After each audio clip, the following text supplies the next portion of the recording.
రోజుకో రైతు బలి. తెలంగాణలో అన్నదాతల మరణ మృదంగం. రైతాంగం గోసపుచ్చుకుంటున్న ప్రభుత్వ అసమర్థత, ప్రాజెక్టుల నిర్వహణలో వైఫల్యంతో నీటి కటకట. పెట్టుబడి అందక, పంట పూర్తిగా కొనక అవస్థలు. అరాకొరా మాఫీతో రైతులకు పెరిగిన రుణ బాధలు. కాంగ్రెస్ పాలనలో 408 రోజులు రైతు ఆత్మహత్యలు 408 రోజులల్లా 402 మంది ఆత్మహత్యలు చేసుకున్నారట. రైట్, ఒకసారిగా రైతుల గురించి చూద్దాం. భారమైన రుణం, బలవన్ మరణం. ఆదిలాబాద్ జిల్లాలో మరో రైతు ఆత్మహత్య. 2 రోజుల్లో 2 మృతి. పంట దిగుబడి లేక సర్కారు సాయం అందక అప్పుల పాలు. మరో ఆటో డ్రైవర్ ఆత్మహత్య. గిరాకీ లేక కిస్తులు కట్టలేక ఖమ్మం జిల్లాలో ఘటన. దీనిపైన కేటీఆర్ గారు ఏమంటా ఉన్నారు, హరీష్ రావు గారు ఏమంటున్నారు చూద్దాం. ఆత్మహత్యలు కావవి, సర్కారు హత్యలే. అన్నం పెట్టే రైతుల ఉసిరెందుకు తీస్తున్నారు? సర్కారు మొద్దు నిద్ర నటిస్తుండడం దుర్మార్గం. నిప్పులు చెరిగిన మాజీ మంత్రి హరీష్ రావు.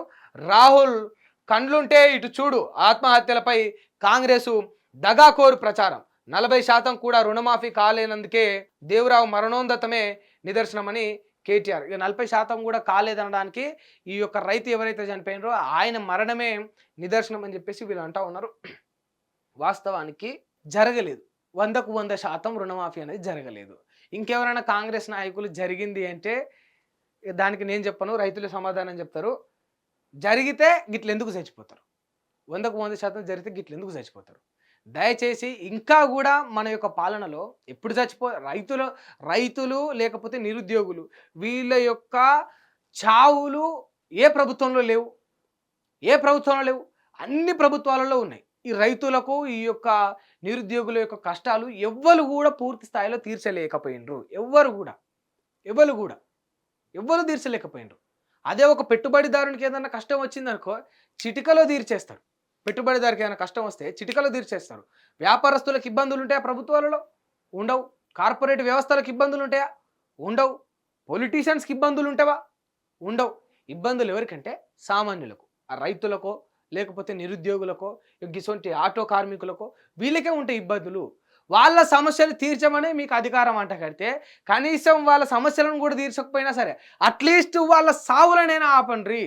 వాళ్ళకు సావు వచ్చే పరిస్థితి తీసుకురాకుండ్రి. గా పని చేయండి. గది కూడా చేత కాకపోతే ప్రభుత్వాలు ఎందుకు?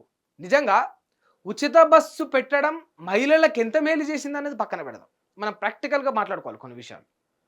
ఉచిత బస్సు పెట్టడం వల్ల సరే ఎన్ని లక్షల మంది తిరుగుతారో ఇక మహిళలు తిరిగే ప్రతి మహిళలకు ఉచితం కాదు ఇవాళ బస్సు అనేది ఉచితం. ఉచిత బస్సు పెట్టడం వల్ల మహిళలు ఎంత లబ్ధి పొందిరు అనేది పక్కన పెడితే ఒక 10 మంది ఆటో కార్మికులు చచ్చిపోతే ఆ ఉచిత బస్సు వల్ల మహిళలు ఎంతమంది లబ్ధి పొందినా కూడా ఈ సావులకు మించిన దుర్మార్గం, దౌర్భాగ్యం ఇంకోటి ఉండదు. ఇంకోటి ఉంటుందా? ఉచిత బస్సు పెట్టకపోతే ఏమవుతా ఉండే? వాళ్ళు గట్లనే ఛార్జీలు ఇచ్చి పోతా ఉండే. 10 ఏళ్ల కాలంలో ఎట్లా పోయినరు, ముందు ఎట్లా పోయినరు, గట్లే పోతారు. కానీ ఇవాళ ఆ ఉచిత బస్సు ఒక 10 మంది ప్రాణాలకు పోవడానికి కారణం ఏంటంటే ఇంతకంటే దరిద్రం ఏముంటుంది? మరి ఉచిత బస్సు పెట్టడం తప్ప అంటే కాదు. ఉచిత బస్సు వల్ల ఎవరికైతే ఇబ్బంది అయిందో వాళ్ళని ఆదుకోకపోవడం తప్పు. ఆటో కార్మికులకు అండగా నిలవకపోవడం తప్పు. అట్లీస్ట్ ఒక భరోసా ఇస్తే బాగుండు. ముఖ్యమంత్రి గారు, మా ఆటో అన్నలారా, ఇది ప్రజాపాలన కదా, దీని పేరు ప్రజాపాలన అని వీళ్ళు పెట్టుకున్నారు కదా. ప్రజాపాలనలో ఏం చేయాలి? మనం 10 మంది ఆడోళ్లకు సేవ చేయాలనుకున్నా, మంచి చేయాలనుకున్నా, వాళ్ళ ఖర్చు తగ్గించాలనుకున్నప్పుడు అటు 10 మంది మొగోళ్ళకి ఇబ్బంది అవుతా ఉంది అన్నప్పుడు ఏం చేయాలి? మా అమ్మలకు అక్కలకు మంచి జరగాలని ఇది చేసినా మీ ఇంట్లో ఉన్న వాళ్ళైనా, మీ బిడ్డలైనా, మీ భార్యలైనా, మీ అమ్మలైనా కూడా ఈ యొక్క వసతిని, ఈ యొక్క సౌలతును వాళ్ళు యూజ్ చేసుకుంటారు, వాళ్ళకు ఉపయోగపడుతుంది. మీకు నేనున్నా ఆటో అన్నలారా, మీరు దయచేసి బలిదానాలు చేసుకోకండి, మీరు అనసంగా మీ ప్రాణాలు మీరు తెచ్చుకోకండి. ఇవాళ కాకపోతే రేపు కొన్ని రోజులు ఒప్పుక పట్టుండ్రి, మీకు ప్రభుత్వం అండగా ఉంటుందని ఒక్క హామీ, ఒక మాట సాయం ఈ ముఖ్యమంత్రి గారు కానీ చేస్తుంటే ఇవాళ గాలు చచ్చిపోతారా? మాట సాయం చేయడానికి కూడా ఇవాళ ముందుకు రాకపోతే ఈ పదవులు ఎందుకు? దయచేసి ఆలోచన చేయండి. ప్రజాపాలన అంటే ప్రజల యొక్క ప్రాణాలను కాపాడాలి. అట్లీస్ట్ వాళ్ళ యొక్క బతుకులు మార్చకపోయినా వాళ్ళ ప్రాణాలు కూడా పోతున్నా పట్టించుకోకపోతే ఇక ప్రజాపాలన అంటారు, దాన్ని ఇంకా భ్రష్టు పాలన అంటారు, ఏమంటారో తెలియదు. వాళ్ళ ప్రాణాలు పోతా ఉన్నాయి. అధ్వానం అది. గతంలో పోయినాయి, ఇప్పుడు పోయినాయి, ఎప్పుడు పోతా ఉన్నాయి. దయచేసి పోకుండా ఆపుండ్రి దయచేసి. హామీలు ఇస్తారా, పథకాలు ఇస్తారా, వాళ్ళకు నెలకిని పైసలు ఇస్తారా, ఏమి ఇస్తారో కానీ దయచేసి మీరు మొత్తం వాళ్ళ జీవితాలు మార్చకున్నా అట్లీస్ట్ వాళ్ళకు సావులనైనా ఆపుండ్రి. హిట్ టీవీ యాప్ ఇందులో short news, live news, entertainment shows, movies, digital magazines తో పాటు మీ జిల్లా వార్తలను కూడా ఫ్రీగా చూడొచ్చు. అంతేకాదు కేజీ నుంచి పీజీ వరకు విద్యార్థులకు స్కాలర్షిప్ కూడా అందిస్తున్నాం. ప్రతి వారం 10 మందికి లక్కీ డ్రా ద్వారా ఒక్కొక్కరికి 10,000 రూపాయలు అందిస్తున్నాం. ఇంకెందుకు ఆలస్యం, వెంటనే హిట్ టీవీ యాప్ ని డౌన్లోడ్ చేసుకుని ఫ్రీగా ఎంటర్టైన్మెంట్ పొందండి. Hit TV app. Hit TV app.